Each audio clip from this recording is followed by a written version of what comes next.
Kalau kita ini misalnya dengan peltir, dengan heat pipe, ya, itu berusaha mentransfer energi sebesar-besarnya untuk luas yang sekecil-kecilnya. Atau kita balik, kita perlu temperatur yang jauh lebih dingin atau delta T yang besar. Tapi kita ini usaha di itu elektrik, misalnya dengan peltir itu elektrik, dengan heat pipe misalnya mekanik. Menurut saya dia akan asli itu. Bahkan sekarang aja nanti udah bosan nulis. Karena dia kan nggak bisa maju-maju lagi. Dia tertarik perhatiannya kepada yang lain. Tapi sebagai akibat itu nggak maju-maju, nggak jadi sesuatu akhirnya. Kuncinya pasti bukan di situ. Kalau buat mekanik, menurut saya, misalnya refrigeration mechanical, itu 1880 kira-kira awal-awal. Terus sampai sekarang, ini udah ketemu. Sistem itu jenuh sebetulnya. Kita harus menemukan sistem lain. Apalagi dia sekarang udah ada ODS, Ocean dan sebagainya. Kita harus menemukan sistem lain. Salah satunya misalnya peltier. Tapi peltier ini gitu juga, ada keterbatasan yang gini, kita tambah sama heat pipe gini. Kalau mau dapat itu tadi di luas yang kecil, exchange calor itu sebesar-besarnya, pasti kita harus pindah. Pasti kita harus ngegabung sama yang lain, either ini, nuclear physics dan sebagainya. Mekanik itu terutama adalah di sisi hilir, makainya. Tapi kita bisa memprovok mereka gitu. Kita juga bisa mempelajari sendiri ini. Kalau terpaksa ya kita, ya lu nggak mau, ya kita pelajarin sendiri aja kayak di peltir tuh. Toh bisa juga gitu. Dan kita ini rekayasa, jadi nggak mulai dari nol, dari produksi tengah juga boleh gitu.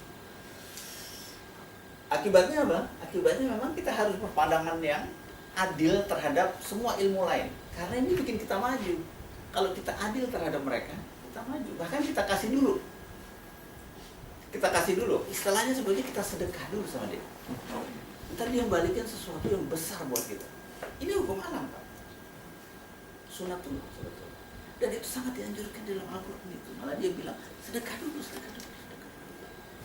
Kita juga gitu kepada bidang lain itu. Kita bantu dia dulu. Nanti dia akan bantu kita lebih banyak. Bahkan kita kaget gitu. Karena itu. Nah ini kemudian, kalau kita adil terhadap yang lain-lain itu, kita tuh akhirnya jadi besar terangkat oleh mereka. Muncul. Kalau misalnya tersembunyi di otak Anda sebuah kanker, saya bisa munculkan kanker itu, dan kemudian orang lain yang akan mengoperasinya, bukan saya gitu. Saya bukan ahlinya gitu. Tapi bisa. Jadi saya bantu dia sampai resultnya tuh result kita bersama. Kenapa saya katakan ini semua gitu? Kalau boleh dibilang, ini kan perjalanan hidup saya. Saya juga berganti-ganti ininya, goalsnya. Goals hidup saya juga ganti-ganti. Tapi kenapa ganti? Karena sepertinya nih, buat saya sendiri, saya udah tercapai. Masa saya mau di situ terus gitu? Saya akan berada di comfort zone nanti gitu. Kalau bisa dunia ini nggak berubah. Semua orang tua pikirannya gitu. Kalau bisa gini-gini aja hari ini, besok gini-gini aja. Udah enak gitu kan. Mereka anti perubahan. Kalau kita bilang, gini-gini dong, orang muda suruh belajar internet. Alah, nggak belajar internet aja gue hidup kok katanya. Gue kaya, lo enggak. Dia bilang gini, dia bisa mendain matahari terbit besok dari utara. Nggak bisa kan? Dia terbit di timur. Dari hari ke hari kayak gitu. Udah. Kita nggak bisa nentang. Takdir. Nah, ini harus kita rubah. Sulit loh merubahnya, karena dia kerak. Jadi kayak patung batu gitu. Udah berbentuk gitu, Anda mau rubah. Ini bukan es batu. Anda cari pisau dan pahat yang sangat tajam untuk membentuk dia. Baru bisa dibentuk jadi Garuda kayak jadi apa dan sebagainya. Dia patung batu. Nah gitu loh. Kalau pisau biasa aja kalah pisaunya, kletek, putus semua. Nah kalau pola pikir ini kita adopsi dari sekarang muda, gitu kan, itu memudahkan kita di kemudian hari.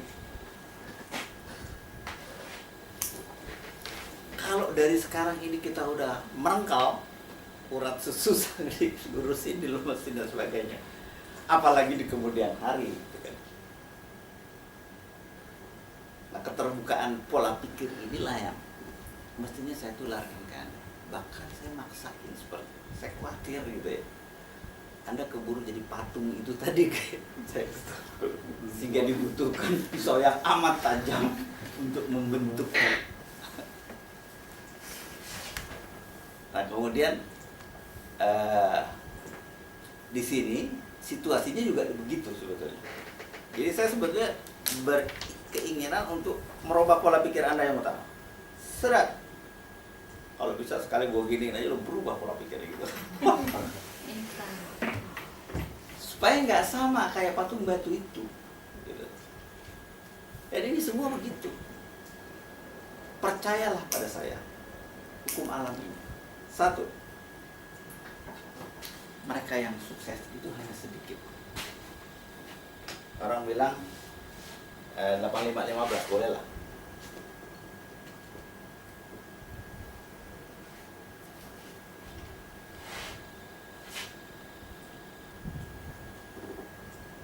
%85 uang dipegang oleh 15% orang.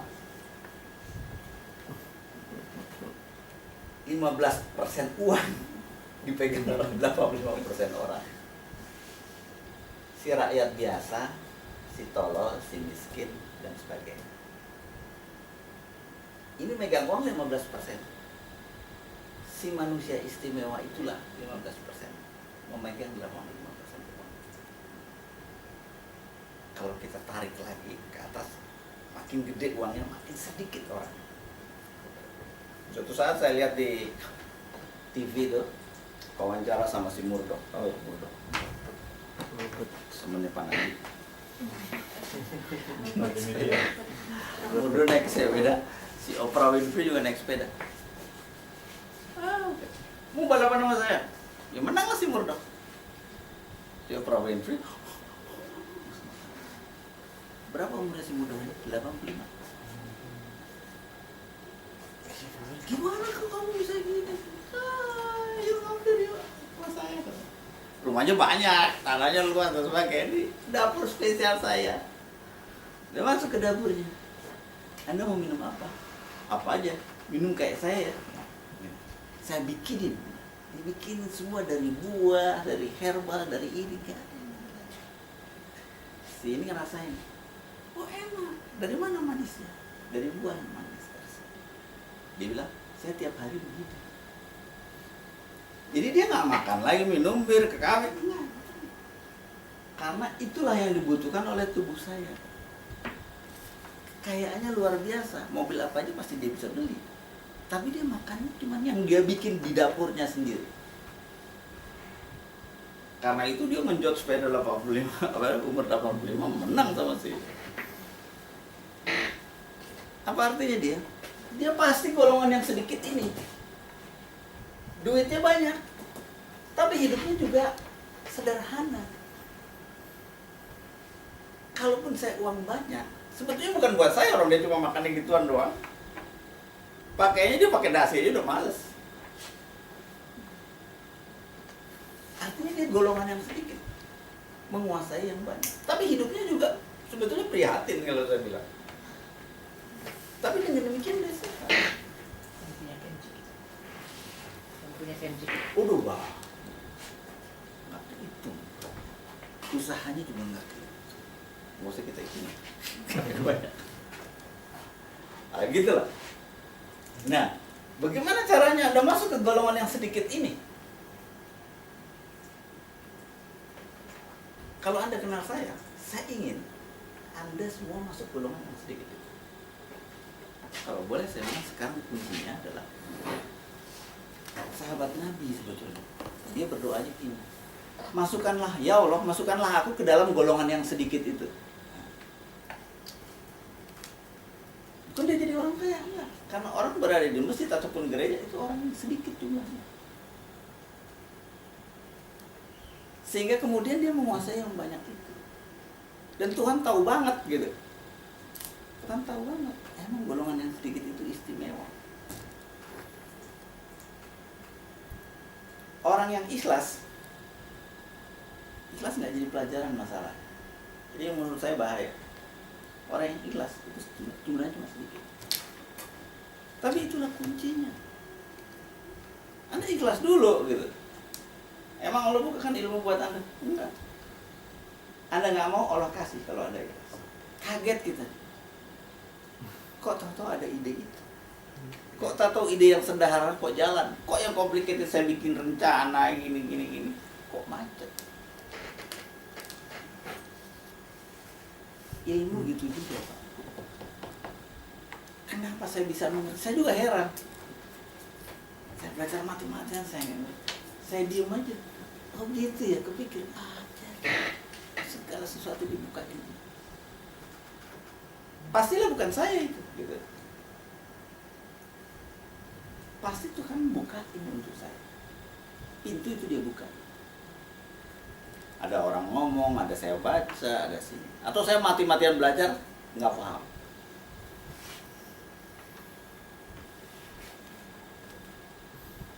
Saya tadi mau bawain buku aliran 2 fase yang saya bikin tahun 92 tuh. Saya lupa.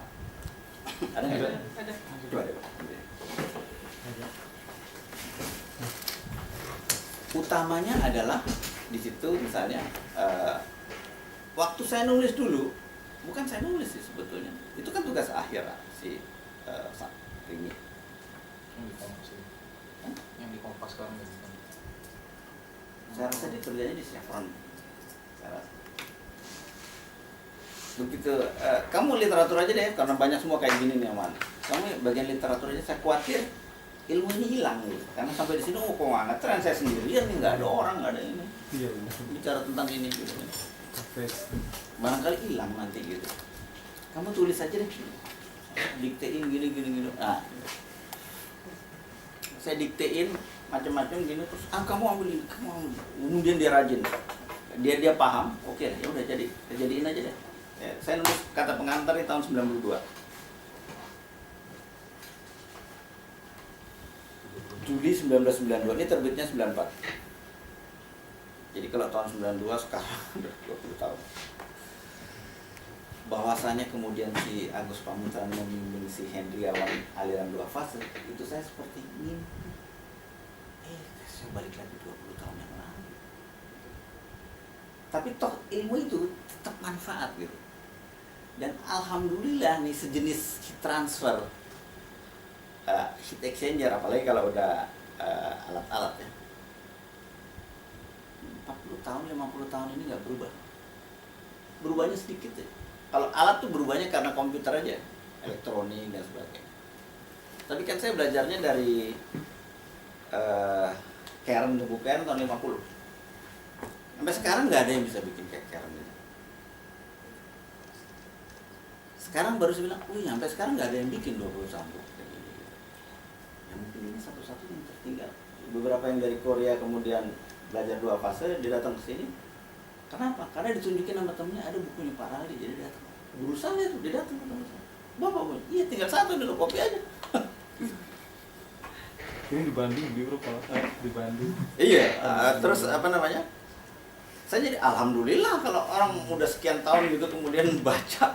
Gajah Mada pakai ini. Iya. Gajah Mada pakai. Karena memang dia either di tataran tingkat akhir atau S2 kemudian nuklir, Nuklir. teknik kimia gitu. Banyak nih. Pakai. Nah, kemudian berarti saya sekarang seperti hidup lagi gitu. Hidup lagi, orang belajar 2 fase lagi ya gitu. Kemudian dulu tuh setelah mungkin tahun pertama kali tuh si orang UGM itu dia datang waktu dia presentasi, ini seminar di UGM, dia seminar di presentasi, dia presentasi 2 fase ini. Terus kenalan nama saya kan, oh bapak 2 fase, iya. Terus udah kelar seminar itu, beberapa bulan kemudian, oh bapak yang ngarang buku 2 fase ini ya, dia kaget. Iya, kalau dulu saya kirimin tesis saya, dia kirimin tesisnya. Oh iya dulu dia kan di Grenoble. Saya pernah di situ dulu starch ya. Ya deh kalau gitu kita berdua. Menurut saya setelah saya itu cuma dia itulah yang di aliran 2 fase itu.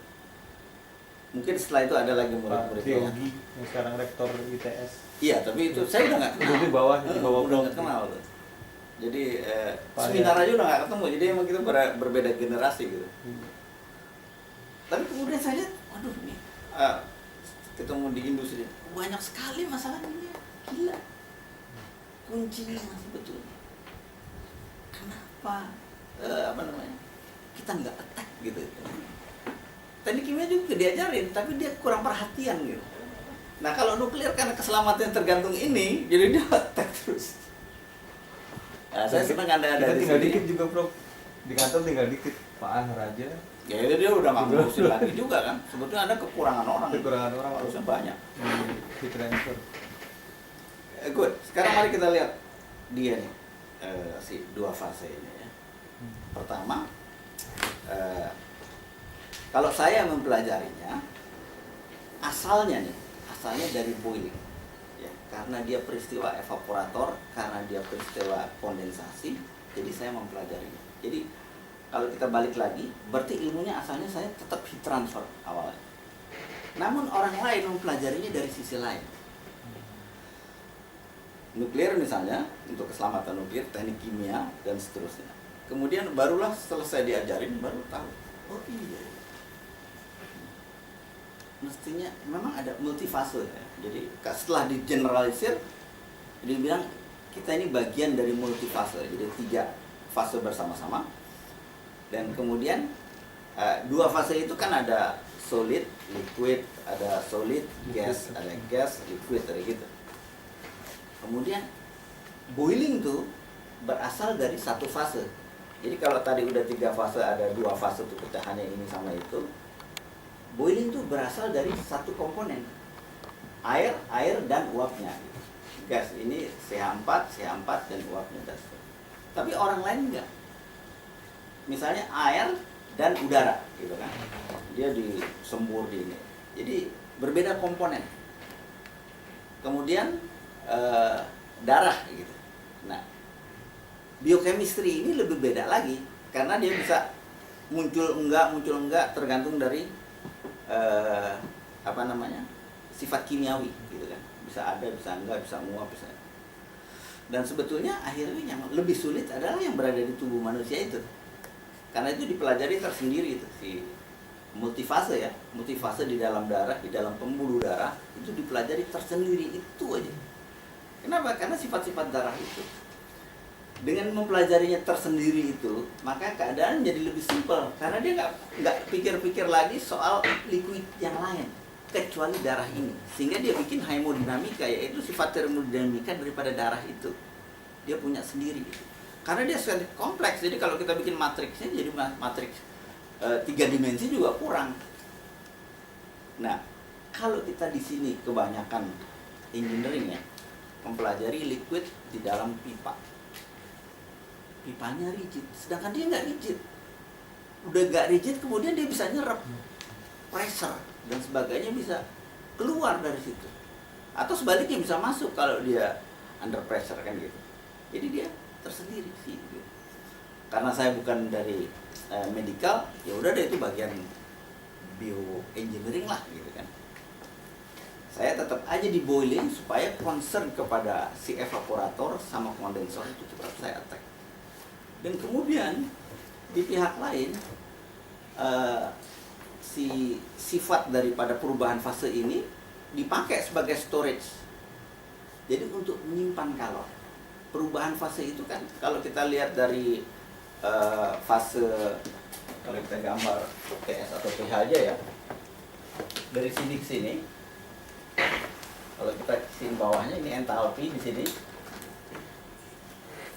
Nah ini delta Q yang besar sebetulnya, sehingga perubahan ini sana kemari itu digunakan sebagai storage of heat buat nyimpen lilin misalnya, es, kemudian macam-macam lagi disimpan namanya, baik kondensasinya maupun untuk evaporasinya. Jadi dia pakai itu sebagai storage. Saya jadi terpikir, iya ya. Kenapa kita nggak pakai itu? Intinya kemudian adalah bagaimana mencari substance liquid yang sesuai dengan sifat yang kita inginkan ini.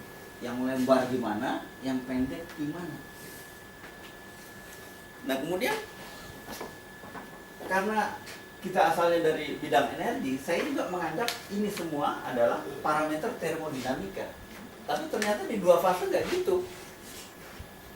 Di dua fase dia membedakan akhirnya antara parameter termodinamika dan parameter dua fase. Jadi kalau saya bilang di sini kita bicara X ya, di dua fase kita bicara alfa.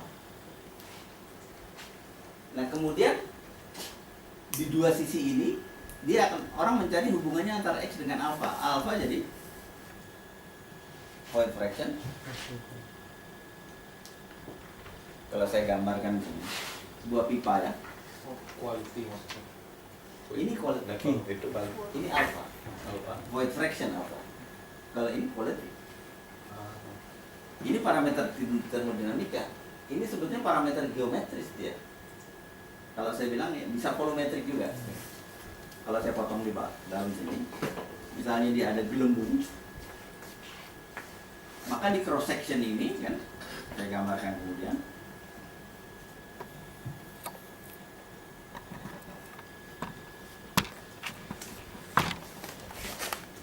Akan ada bagian yang kosong, void ini. Makanya void fraction kan. Bagian yang kosong ini dengan bagian yang terisi oleh liquid kan gitu. Sehingga perbandingan antara void ini dan keseluruhannya adalah alfa ini. Dia nggak ada hubungannya dengan zat ini apaan. Kalau di sini zatnya apaan? X-nya jadi gimana? Delta Q-nya jadi seberapa? Padahal di sini enggak. Nah tapi sekarang coba kita lihat dua fase ini. Kalau dia mengalir terus dia mengalir, kadang-kadang kecil, kadang-kadang gede, kadang-kadang bersatu, kan gitu.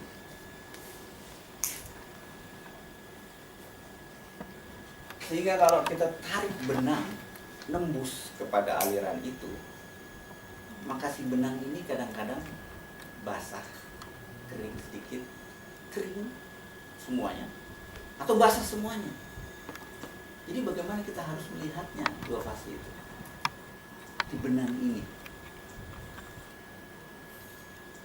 How come? Ini dimensi geometrik, ini dimensional menurut satu arah, dua arah lah, dua dimensi. Sedangkan menurut dimensi waktu dia berubah-ubah. Karena yang lewat gelembung kecil, gelembung gede, gelembung setengah, atau semuanya. Atau konstan separuh, basah separuh kering. Terus-terusan menurut dimensi waktu. Berarti sebenarnya kondisi dua fase itu kita harus selalu melihat menurut tiga dimensi dan dimensi waktu. Jadi 4 dimensi.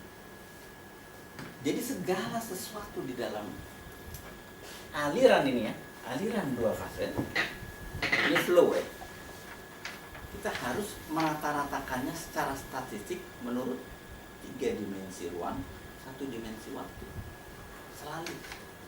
Karena keadaannya dia berubah-ubah. Sehingga kalau kita mengambil sebuah sampel, maka sampel itu harus tertentu waktunya. Dalam waktu 10 menit sekian.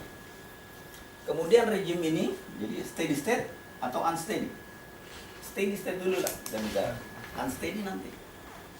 Menurut sebuah satuan volumetrik dan waktu. Jadi perata-rataan menurut dimensi ruang dan waktu. Karena nanti sama sekarang beda. Yang lewat kecil. Nah kemudian kalau kita bicara ada pemanasan misalnya, apalagi kalau berubah-ubah pemanasan itu, apalagi kalau tidak rata. Dan sebetulnya tidak pernah ada yang rata di dunia ini. Di dunia ini nggak ada yang rata. Jadi sebuah kebodohan lah kalau bilang ada color secara uniform masuk dari luar. Sebuah kebodohan.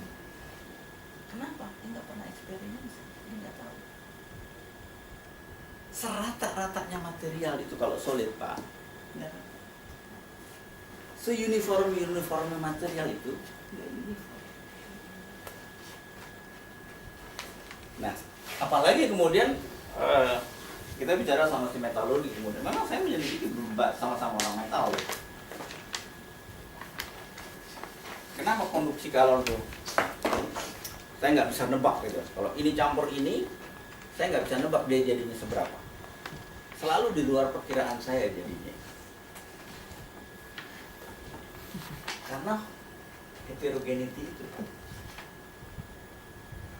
Butir-butirnya. Dan butir-butir ini lain-lain. Bahkan ada gas. Sehingga jalannya kemana dia si konduksi ini? Saya nggak bisa nebak. Katakanlah sebuah koper, pipa koper. Anda panasin semua gini. Emang rata dia? Nggak mungkin. Nggak mungkin rata. Apalagi kalau ada aliran. Apalagi kalau dua fase. Bawah sama atas saja udah lain, gelembungnya kecil sama gede aja udah lain. Nah inilah kemudian, jadi gimana kita ngelihat persamaan matematikanya? Jadi ada orang matematika yang nyari kemudian kondisi fisik ini gimana? Dia terjemahkan dalam banyak hal karena itu gabungan antara statistik dan termodinamik ya. Tapi ya saya kagum juga gitu. Kenapa? Karena di sana ada spesialisasi. Ya lu kan orang matematik ya, lu nggak pernah belajar ini. Lu bayangin aja kondisinya gini-gini ya. Gue ceritain ya, lu bikin ya formulanya. Dan menurut saya itu geniusity-nya dia tuh. Kita nih kalau orang, kita nih termasuk fisik ya, karena experimenting gini-gini gitu ya, itu ngeliat, ngerasain, meraba dan sebagainya. Dia tuh enggak. Semua bermain dengan imajinasi saja. Jadi kalau saya bilang, emang kita harus bekerja sama mungkin. Ongkosnya cukup. Itu Pak Kos kalau Pak Kos tuh nggak pernah ngantor. Kalau dia datang sore-sore udah menjelang maghrib gitu. Kita telat sholat maghrib karena begitu ngomong berdua lama ngomong berarti gitu. Dia chemistry-nya tersendiri buat saya. Kalau boleh saya bilang, kebanyakan either saya kuliah atau ngasih tahu orang atau begini, itu sedikit orang yang paham. Tapi kepada muka semua dia paham. Saya baru ngomong dikit dia udah paham. Oh gini-gini Pak ya. Terus kemudian dia balik ngajarin saya. Oh gini-gini Pak. Ini benar sih Kos. Karena dia pengalaman hidupnya lebih daripada saya. Kan dia pengalaman hidupnya macam-macam tuh. Ayo meok lah. Seperti itu emperan. Sedih banget. Pak, sedikit saya ceritain. Waktu dia jadi murid saya, asistensi saya tinggal di Bekasi. Udah berapa kali? Dia tuh tinggalnya di Kerawang kan. Udah menikah.